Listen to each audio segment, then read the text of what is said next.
નમસ્તે વિદ્યાર્થી મિત્રો, તક્ષશિલા વિદ્યાપીઠ દ્વારા ચાલતા ઓનલાઈન લેક્ચરમાં હું ગીતા બારી આપનું હાર્દિક સ્વાગત કરું છું. વિદ્યાર્થી મિત્રો, આજે આપણે ધોરણ 7ની અંદર વિષય હિન્દીમાં કાવ્ય નંબર 5 ધરતી કી શાન એના અભ્યાસ અને સ્વાધ્યાયના પ્રશ્નોની ચર્ચા છે એ કરીશું. વિદ્યાર્થી મિત્રો, અગાઉના લેક્ચરની અંદર આપણે કાવ્ય છે એનો અભ્યાસ કરી ચૂક્યા છે. હવે આજે એમનું થોડુંક રિવિઝન છે એ જોઈ લઈએ. તો धरती की शान तू भारत की संतान तेरी मुट्ठियों में बंद तूफान है रे मनुष्य तू बड़ा महान है. कवि यहाँ कहते हैं, हे मनुष्य तू भारत की धरती का गौरव है, तेरी बंद मुट्ठियों में तेरा भाग्य है, तो मनुष्य का अवतार होने से सर्व चीज़ों में महान है, तू श्रेष्ठ है. अगली पंक्ति में कवि क्या कहते हैं, तू जो चाहे पर्वत पहाड़ों को फोड़ दे, तू जो चाहे नदियों के मुख को भी मोड़ दे, तू जो चाहे माटी से अमृत निचोड़ दे, तू जो चाहे धरती को अंबर से जोड़ दे, अमर तेरे प्राण मिला तुझको वरदान, तेरी आत्मा में स्वयं भगवान है रे मनुष्य तू बड़ा महान है. कवि कहते हैं, हे मनुष्य, तू पहाड़ और पर्वत को अपनी बुद्धि और शक्ति से तोड़ सकता है, तो नदियों के मुख को मोड़ सकता है, तो मिट्टी से अमृत निकाल सकता है, तो धरती को आकाश से जोड़ सकता है, तेरा प्राण अमर है, तुझे भगवान का वरदान है, तेरी आत्मा में स्वयं भगवान है. नैनों में ज्वाल तेरी गति में भूचाल, तेरी छाती में छिपा महाकाल है, पृथ्वी के लाल तेरा हिमगिरी सा भाल, तेरी भ्रुकुटी में तांडव का ताल है. निज को तू जान जरा शक्ति पहचान, तेरी वाणी में युग का आह्वान रे. कवि तीसरी पंक्ति में क्या कहते हैं, हे मनुष्य, तेरी आंखों में अग्नि जैसा तेज है, तेरी गति भूकंप जैसी है, तेरी छाती में महाकाल है, पृथ्वी के पुत्र तेरा ललाट हिमगिरी जैसा है, तेरी भ्रुकुटी में तांडव नृत्य जैसा ताल है. तू अपनी और तू अपने को और अपनी शक्ति को पहचान, तेरी वाणी में युग की ललकार है. अब अंतिम पंक्ति में क्या कहते हैं, धरती सा धीर तू है अग्नि सा वीर, तू जो चाहे तो काल को भी थाम ले, पापों का प्रलय रुके पशुता का शीश झुके, तू जो चाहे अगर हिम्मत से काम ले, गुरु सा मतिमान पवन सा तू गतिमान है, तेरी नभ से भी ऊंची उड़ान है रे मनुष्य तू बड़ा मेहरबान है. हे मनुष्य, तू धरती जैसा धैर्यवान और अग्नि जैसा वीर है, तू चाहे तो काल को भी रोक सकता है, यदि तू हिम्मत से काम ले तो पाप और पशुता तेरे कदमों को स्पर्श करेंगे, तू गुरु जैसी बुद्धि वाला है, तू पवन जैसा गतिमान है, तेरी उड़ान आकाश से भी ऊंची है. હવે આપણે અભ્યાસના પ્રશ્નોની ચર્ચા છે. સોરી વિદ્યાર્થી મિત્રો, कवि कहता है कि हे मनुष्य, तू धरती जैसा धैर्यवान है और अग्नि जैसा वीर है, तू जो चाहे तो काल को भी रोक सकता है, यदि तू हिम्मत से काम ले तो पाप और पशुता तेरे कदमों को स्पर्श करेंगे, तो गुरु जैसा बुद्धि वाला है, तो पवन जैसा गतिमान है, तेरी उड़ान आकाश से भी ऊंची है. હવે આપણે અભ્યાસના પ્રશ્નો જોઈએ. તો અભ્યાસના પ્રશ્નોની અંદર આપણને પહેલો પ્રશ્ન છે, કાવ્ય को डीवीडी मोबाइल जैसे साधनों के माध्यम से सुनाकर उसका व्यक्तिगत और सामूहिक गान करवाना, એટલે કે તમારે મોબાઈલથી સાંભળવાનું છે. निम्नलिखित प्रश्नों के उत्तर दीजिए. एमा पहलो प्रश्न है कि आप क्या क्या कर सकते हैं. तो मैं अपनी बुद्धि से पढ़ लिख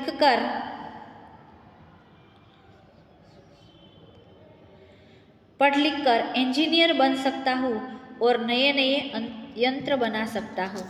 तीसरा प्रश्न है, विविध क्षेत्रों में मनुष्य ने क्या क्या प्रगति की है, એટલે કે અલગ અલગ ક્ષેત્રોની અંદર મનુષ્યએ કઈ કઈ પ્રગતિ છે એ કરી છે.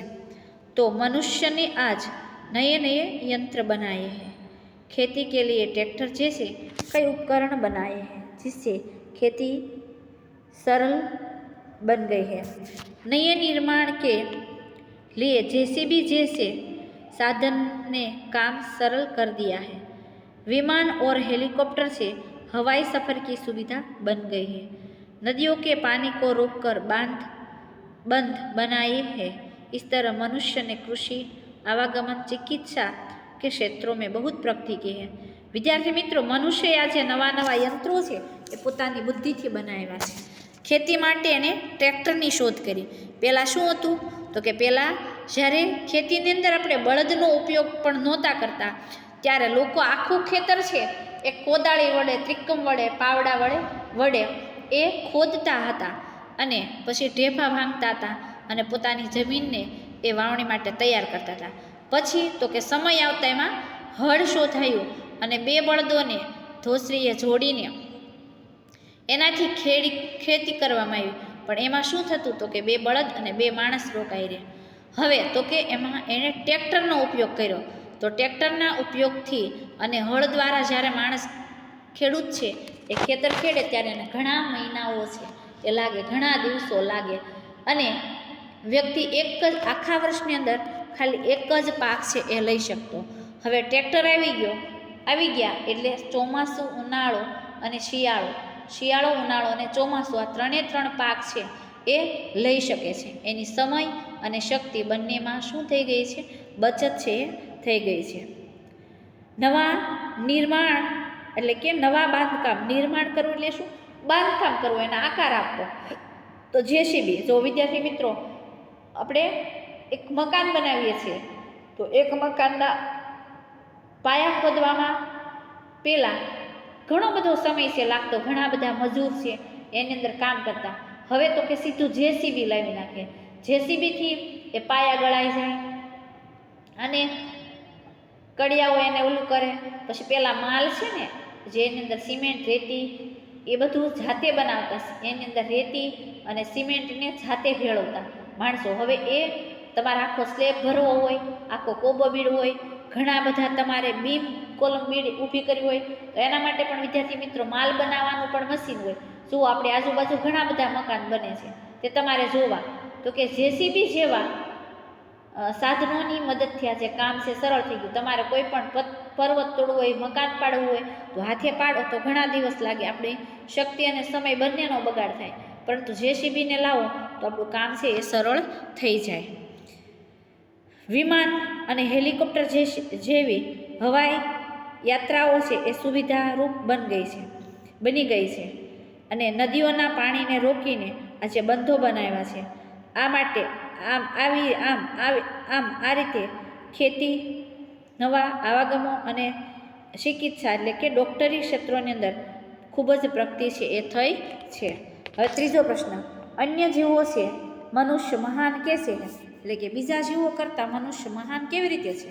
तो कि अन्य जीवों से मनुष्य महान है क्योंकि उसके पास बुद्धि है, काम करने के लिए हाथ है और विचार व्यक्त करने के लिए वाणी है। दूसरे जीवों में यह नहीं है, इसलिए मनुष्य महान है। जो मनुष्य पास बुद्धि है, काम करवा माटे एना पासे हाथ है અને વિચાર, પોતાના વિચારોને વ્યક્ત કરવા માટે એની પાસે વાણી છે એટલે કે બોલી શકે છે। બીજા જીવોની પાસે આવું નથી એટલા માટે મનુષ્ય મહાન છે। और चौथो प्रश्न है, काव्य में उल्लिखित प्रकृति के तत्व बताइए और उनके समानार्थी शब्द लिखिए। तो काव्यनी अंदर आवेला प्रकृतिना तत्वों है એટલે કે કુદરતી તત્વો આપણે જોવાના છે અને એના સમાનાર્થી શબ્દ। તો काव्य में उल्लिखित प्रकृति के तत्व पर्वत, तो पर्वतનો સમાનાર્થી શું થશે? તો એનો સમાનાર્થી સાથે અહીંયા હું લખી જાઉં છું, થશે પહાડ। પર્વત એટલે થશે પહાડ। એની પછી છે નદીનો સમાનાર્થી શું થશે? સરિતા। શું થશે? સરિતા। હવે બે લખાઈ ગયા તો અહીંયાથી ભૂસી નાખું છું, સરિતા। એની પછી તમે શબ્દ લખીને તૈયાર રહો, ધરતી, ધરતી. વિદ્યાર્થી મિત્રો, ચોથા પ્રશ્નનો જવાબ છે ધરતી. તો શું આવશે? પૃથ્વી અને ધરા. ઘણા બધા નામ છે પૃથ્વીના. યામિની પણ નામ છે, પણ આપણે અહીંયા બે લખશું, પૃથ્વી અને ધરા. હવે એની પછી પ્રકૃતિનું તત્વ છે અંબર. તો અંબર એટલે, બોલો બોલો, અંબર એટલે ગગન, નભ, નભ અને આકાશ. અંબર એટલે ગગન, નભ અને આકાશ. હવે એની પછીના શબ્દ છે ભૂચાલ, ભૂચાલ.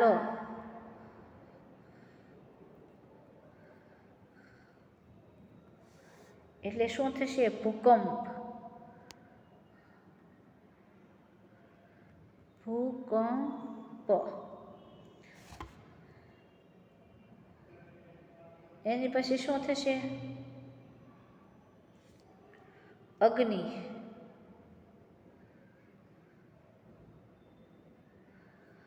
અગ્નિ.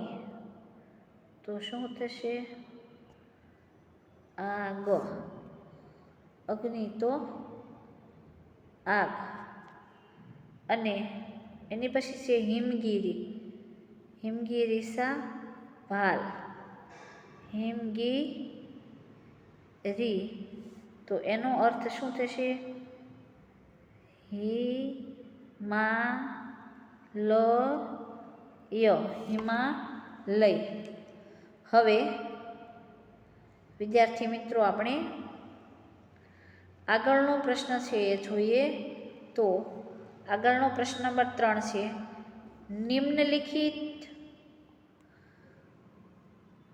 निम्नलिखित शब्दों का शुद्ध उच्चारण कीजिए और शब्दकोश में से उनका अर्थ ढूंढकर लिखिए.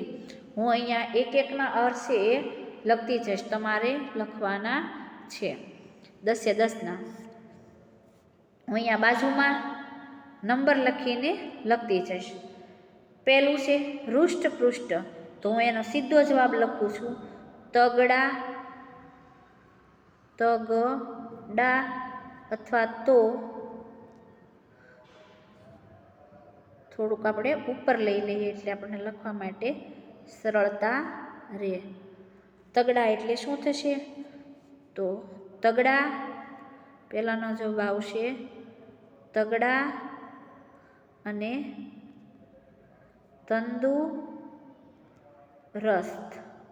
તગડા અને તંદુરસ્ત. હવે એની પછી બીજો છે સંવાદ. તો બીજાનો જવાબ શું આવશે? તો બીજાનો જવાબ આવશે સંવાદ એટલે વાતચીત, બાતચીત. શું આવશે? ચિત્ત, બાતચીત. પછી ત્રીજું છે શીઘ્ર, શીઘ્ર એટલે તુરંત, જલ્દી. એક અર્થ એનો થશે તુરંત અને બીજો અર્થ થશે જલ્દી, જલ્દી. ચાલો વિદ્યાર્થી મિત્રો, લખાઈ ગયું. હવે આગળનો પ્રશ્ન છે એ આપણે કરીએ. તો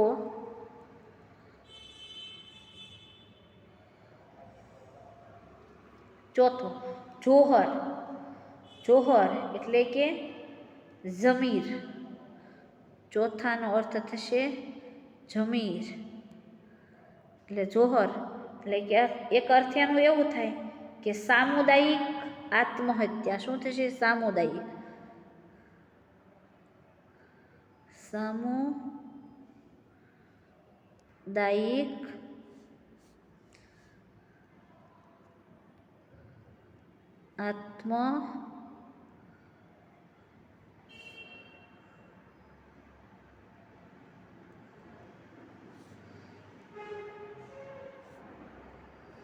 સામુદાયિક આત્મહત્યા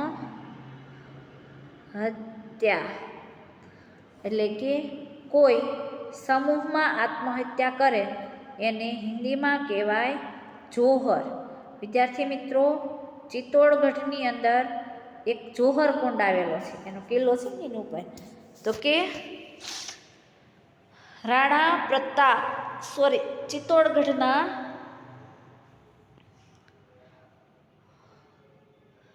રાજા છે એ મહારાણા પ્રતાપ કે જ્યારે એ અલાઉદ્દીન ખિલજીની સામે લડ્યા ત્યારે એની બધી જ રાણીઓએ છે એ એકસાથે એ કુંડની અંદર જોહર છે એ કર્યા હતા. એટલે કે એનો એક અર્થ થાય છે જોહર. હવે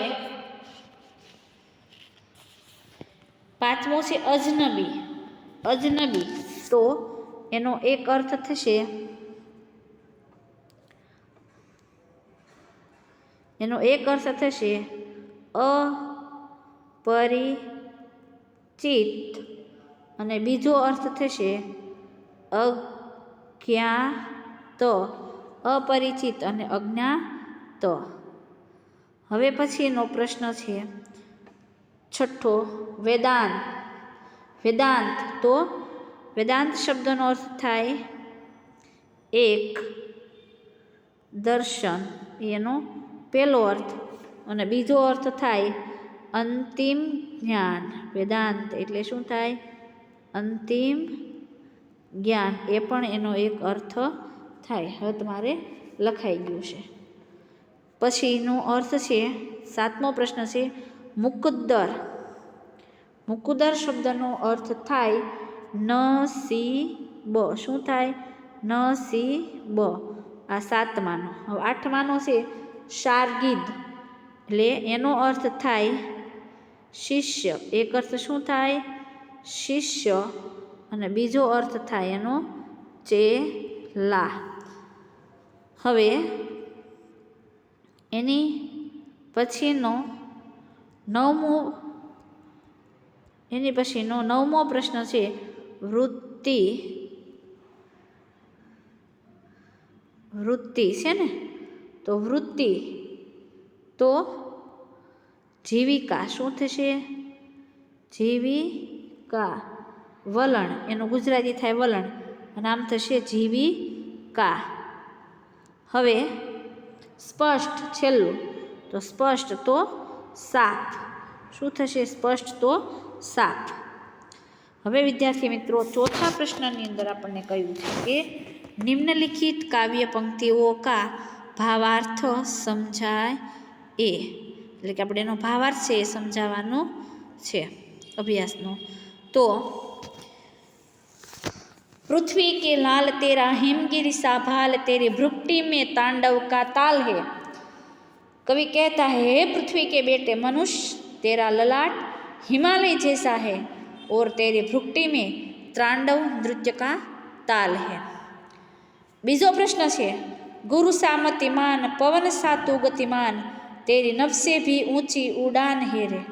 हे मनुष्य, तू गुरु जैसा बुद्धिमान है, पवन जैसा तू गतिमान है, नभ से ऊंची तेरी क्या है? उड़ान है। हे मनुष्य, तू बड़ा महान है। हे मनुष्य, तू महान है। विद्यार्थी मित्रों, आज આપણે અહીંયા અભ્યાસ સુધી રાખીએ છીએ. સ્વાધ્યાય છે એ આપણે આવતા લેક્ચરની અંદર ભણીશું. અભ્યાસના બધા જ પ્રશ્નો રફ નોટની અંદર એક વખત તમારે લખવાના છે અને વાંચવાના છે.